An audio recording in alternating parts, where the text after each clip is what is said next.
பிதா குமாரன் பரிசுத்தாவின் நாமம் நம்மை ஆசீர்வதித்து காப்பதாக. ஆமீன். ஜெபம் செய்வோம். கண்மலை மீட்பருமாகிய கர்த்தாவே, வாயின் வார்த்தைகளும் இந்த செய்தி கேட்கின்ற அத்துணை ஆத்மாக்களின் தியானங்களும் உடைய பார்வையில ஏற்புடையதாக இருக்கட்டும் சுவாமி. ஆமீன். கர்த்தருக்குள் பிரியமான என் அன்பு சகோதர சகோதரிகளே, நண்பர்களே, இந்த செய்தி ஈஸ்டர் பண்டிகைக்கு பின் வருகின்ற 2ஆம் ஞாயிறுக்குரிய செய்தி. நல்மேய்ப்பர் திருநாள் என்று அழைக்கப்படுகின்ற the day of good shepherd. நல்மேய்ப்பர் திருநாள் என்று சொல்லுகின்ற பொழுது அதற்கு எதிரடையான கெட்ட மேய்ப்பர்கள் அல்லது போலி மேய்ப்பர்களும் நம்முடைய வாழ்ந்து கொண்டிருக்கிறார்கள் என்பதை நாம் மறக்கலாகாது. பணம், பதவி, புகழ் போன்றவைகளை மட்டுமே நோக்கமாக கொண்டு சட்டத்தையும் சந்தர்ப்பத்தையும் ஜாதி அமைப்புகளையும் தன் சுயநலப்படுத்திக் கொண்டு வாழுகின்ற மேய்ப்பர்கள் எல்லாம் தற்காலிக மேய்ப்பர்கள், போலி மேய்ப்பர்கள். ஆனால் தலைமை பண்புகளை கொண்டு அந்த தலை பண்புகளின் நிறைவேற்றுதலுக்காக தங்களை முழுமையாக ஒப்புக் கொடுக்கின்றவர்கள் தான் நல்ல தலைவர்கள், நல்ல மேய்ப்பர்கள். எனவே இந்த நாளிலும் கூட மோசஸ் அண்ட் ஜீசஸ் என்ற 2 தலைமைத்துவ பண்புகளை அடக்கிக் கொண்டு தன்னுடைய பணிகளை நிறைவேற்றிய 2 தலைவர்களை நான் ஒப்பிட தியானிக்க விரும்புகிறேன். மோசஸ் ஒரு நல்ல தலைவர், ஆனால் ஜீசஸ் ஒரு சிறந்த தலைவர். மோசஸ் ஒரு குறிப்பிட்ட மக்களுக்காக, மக்கள் இனத்திற்காக, அந்த இனத்தின் விடுதலைக்காக தன்னை ஒப்புக் கொடுத்த தலைவர். ஜீசஸ் உலக முழுமையான அத்துணை மக்களுக்காகவும் தன்னை ஒப்புக் கொடுத்த தியாகம் முழுமையாக நிறைவேற்றிய ஒரு தலைவர், மிகச்சிறந்த தலைவர் ஜீசஸ். 2 விதமான தலைமைத்துவத்தை நாம் ஒப்பிடுகின்ற பொழுது இன்றும் உண்மை தலைவர்கள் நம்முடைய பணி செய்து மரித்து வருகிறார்கள். நல்ல மெய்ப்பர் தன் நாடுகளுக்காக ஜீவனை கொடுப்பான் என்கின்ற வாக்கு தத்தத்தை நிறைவேற்றுகின்ற ஒரு டாக்டர் சைமன் ஹெர்குலஸ் நியூரோசர்ஜனாக சென்னையிலே பணிபுரிந்து கொரோனா வைரஸ் மூலமாக பாதிக்கப்பட்ட அநேக மக்களுக்கு விடுதலை கொடுத்த அந்த தலைவன் இந்த வியாதியினால் சிக்குண்டவராக அவர் மரணமடைகிறார். ஆனால் அவருடைய சரீரத்தை அடக்கம் செய்வதில் மக்கள் எதிர்ப்பு தெரிவித்து அவருடைய சடலத்தின் மேல் கல் எறிகின்ற மக்களை நாளிலே நான் பார்க்கலாம். இப்படிப்பட்ட தலைவர்களும் இந்த நாளிலே நம்மிடத்திலே உண்டு என்பதை நினைவுபடுத்தி, மோசஸ் உண்மை உள்ளவராக தன்னுடைய பணியை நிறைவேற்றினார். அவர் அழைத்த நாட்களில் இருந்து முச்செடி எரிந்த அந்த காட்சியை கண்டதிலிருந்து அவர் கர்த்தரால் அழைக்கப்பட்ட அழைப்பை ஏற்று ஆரோனிடம் துணையை பெற்றவராக பார்வோன் ராஜாவிடத்திலே சென்று இஸ்ரவேல் மக்களின் விடுதலைக்காக பாடுபடுகின்ற உண்மை தலைவனாக பார்க்கலாம். அந்த நாளிலே வாதைகளை அனுப்பி கர்த்தர்தான் உண்மையான கடவுள் என்பதை உணர்த்துகின்ற வண்ணமாக வாதைகளின் பேரிலே பல குழப்பங்களை ஏற்படுத்தி அந்த மக்களை விடுதலை செய்கின்ற தலைவனாக பார்க்கலாம். ஒவ்வொரு முறையிலும் ஏற்படுகின்ற பிரச்சனைகளிலே கடவுளிடத்திலே சென்று ஆலோசனை பெற்று அந்த பிரச்சனைகளை தீர்க்கின்ற ஒரு தலைவனாக பார்க்கலாம். ஆனால் இயேசுவினுடைய பணியில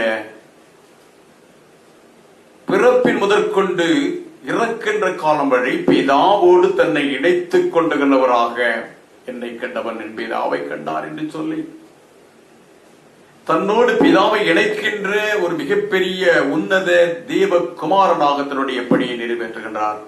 உண்மை உள்ளவராக, பாடுகளின் காலத்திலும் உண்மை உள்ளவராக அவர் பிதாவோடு தன்னை தொடர்படுத்திக் கொண்டவராக தன் பணியை நிறைவேற்றுகிறார். மோசஸ் இரண்டாவதாக அர்ப்பணிக்கின்ற ஒரு தலைவன். 430 வருடம் கழித்த பிறகுதான் இஸ்ரவேல் மக்கள் விடுதலை பெறுவதற்காக மோசஸ் அங்கே பணியை துவக்குகிறார். அந்த பார்வோன் அடிமைத்தளத்திலிருந்து விடுதலை பெறுவதற்காக 80ஆம் வயதிலே தன்னுடைய பணியை துவக்குகின்ற மோசஸ், அர்ப்பணிக்கின்ற மோசஸ். இயேசுவின் பணியில புதிய ஏற்பாடு பழைய ஏற்பாட்டுக்கு இடையிலான 400 வருடங்கள் இருண்ட காலமாக இருந்ததற்கு பிறகு தன்னுடைய 30 வயது வரை பயிற்சி பெற்றவராக தன் பணியை 430 வருடத்திற்கு பிறகு இயேசுவினுடைய பணி துவக்கமாகிறது.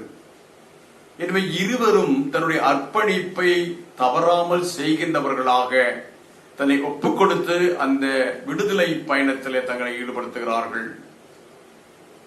யோவான் ஸ்நானகன் இயேசுவை பார்த்து சொல்லுகிறான், இதோ உலகத்தின் பாவத்தை சுமந்து தீர்க்கிற தேவாட்டுக்குட்டி என்று சொல்லி இயேசுவை அர்ப்பணிக்கின்ற இயேசுவாக அங்கே வெளிப்படுத்துகிறார் யோவான் ஸ்நானகன். மூன்றாவதாக தலைமை பண்புகளை பார்க்கின்ற பொழுது மக்களிடம் அன்பு செலுத்துகின்ற ஒரு தலைவனாக மோசஸ். உணவு பிரச்சனைகளும் சரி, தண்ணீர் குடிநீர் பிரச்சனையிலும் சரி, அத்தனை குழப்பங்களிலும் கூட மக்களை அன்பு கூர்ந்தவராக மோசே பொறுமையோடு அந்த மக்களை அரவணைத்து வழிநடத்துகின்ற மோசஸ். மன்னா என்ற உணவை கொடுத்து அந்த மக்களின் பசியை தீர்க்கின்ற மோசஸ். ஜீசஸ் முற்பிதாக்கள் உண்டு அந்த மன்னாவை நான் கொடுப்பதில்லை என்று சொல்லி, நான் வானத்திலிருந்து இறங்கி வந்த ஜீவ அப்பம், இந்த அப்பத்தை புசிக்கிறவன் என்றென்று பிழைப்பான் என்று சொல்லி தான் ஜீவ அப்பம், நானே ஜீவ அப்பம் என்று சொல்லி முழு வாழ்க்கையின் அர்த்தத்தை உணர்த்துகின்ற இயேசுவை பார்க்கலாம். நான்காவது மிகப்பெரிய தலைமைத்துவ பண்பிற்கு உதாரணம் தாழ்மை. தாழ்மை ஒப்புக் கொடுக்கின்றவர்கள். தாழ்மையாக இருக்கின்ற தலைவர்கள் இந்த நாளிலே எங்கே இருக்கிறார்கள்? சீனாய் மலையிலே 40 நாட்கள் இரவும் பகலுமாக தன்னை தாழ்த்தி ஒப்புக் கொடுத்து பிதாவினுடைய கட்டளைக்காக காத்திருந்து இருமுறை அந்த 10 கட்டளைகளை பெற்றுக்கொண்டு மலையின் கீழே வந்து தன்னுடைய பணியை தொடர்ந்தவர் மோசஸ். இறுதியிலே கர்த்தர் மோசேயை அடக்கம் செய்தார்.